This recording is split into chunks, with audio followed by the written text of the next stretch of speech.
Across town, Claire Bennett stood before a chalkboard in a one-room schoolhouse that smelled faintly of old wood and chalk dust.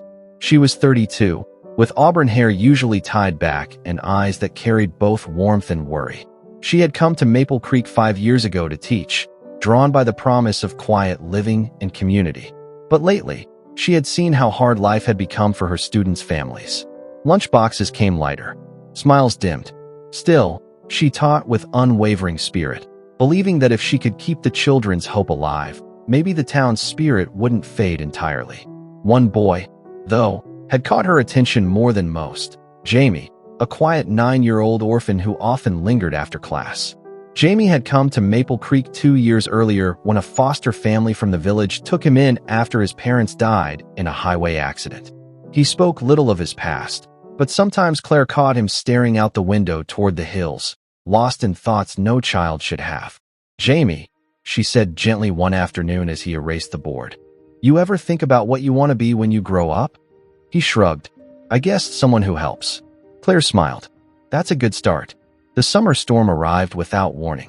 Black clouds swallowed the sky by noon, and by nightfall, Maple Creek was drenched in rain and thunder that rattled the windows. Eli Turner was in his barn, trying to save what was left of his last crop when the lightning struck the northern ridge. Within minutes, fire spread through the dry brush, racing toward his fields.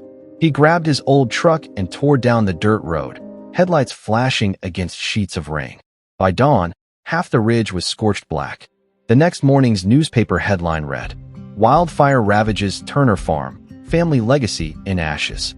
Claire brought her students together to collect donations, a few cans of food, a bag of seeds, and a note Jamie slipped inside an envelope. "Dear Mr. Turner, I know you lost a lot, but maybe some things don't burn, like kindness. My dad said good soil never really dies. It just waits for rain." Eli found the note days later, folded inside a box of supplies. For the first time in weeks, he smiled. It wasn't much, just a flicker, but it was something.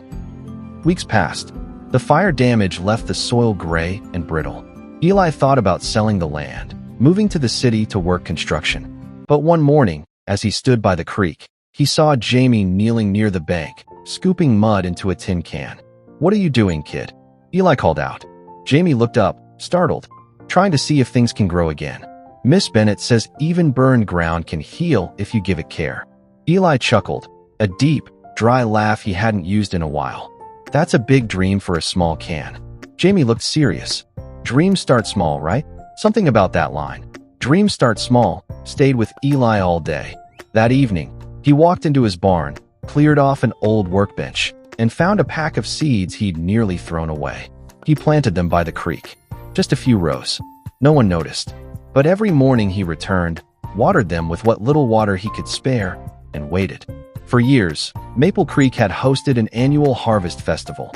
Music, pie contests, crafts, the whole town lit up. But after the fire, there was no harvest to celebrate. The mayor announced it would be canceled. That hit Claire harder than she expected.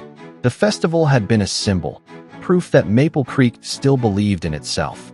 That evening, she visited Eli's farm. "You can't let them cancel it," she said. "If the town gives up on the festival, they give up on hope." Eli leaned against his fence.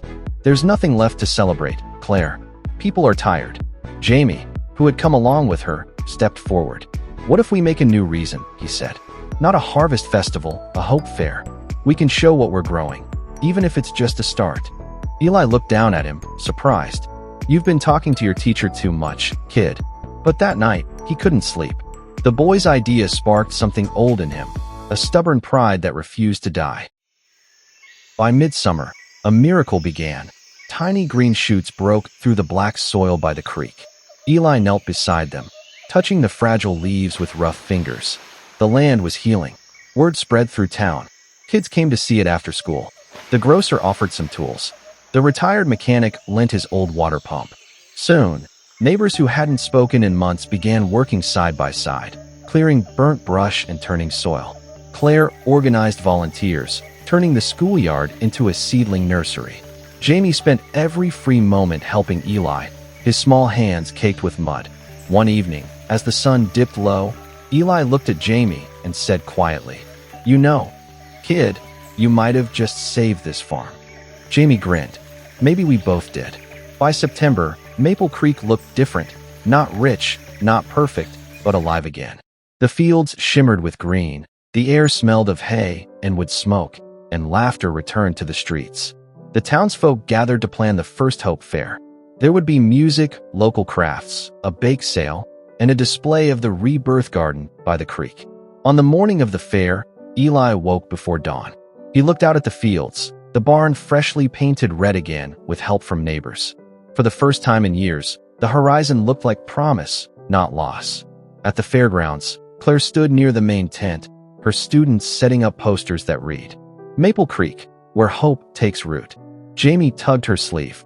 "Do you think people will come?" Claire smiled. "They already have." And they did. Families poured in from nearby towns, curious about the community that refused to die. There was music, laughter, and dancing in the grass. The old blacksmith, Mr. Harland, brought his fiddle. Mrs. May baked 27 pies. The mayor gave a short speech but couldn't finish. His voice broke when he thanked the children for showing us what grown-ups forgot. Eli's garden display stood near the entrance, rows of bright green plants with small signs, "Born from Ashes." He noticed people touching the leaves like they were touching hope itself. When the fair ended, fireworks lit the sky over the creek. Jamie stood between Eli and Claire, their faces glowing in the reflection. "It's pretty," the boy said softly. "It's more than that," Eli replied. "It's proof." As autumn turned to winter, the crops were stored, the fields rested, and Maple Creek felt proud again. The fair had raised enough funds to rebuild the town library and repair several farms.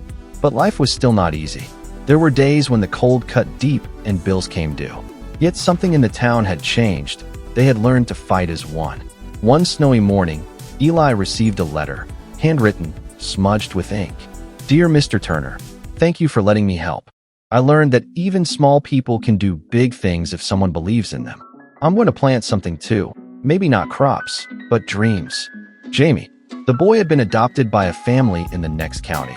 Kind people who ran a bookstore. Claire told Eli with tears in her eyes. That night, Eli walked to the creek again.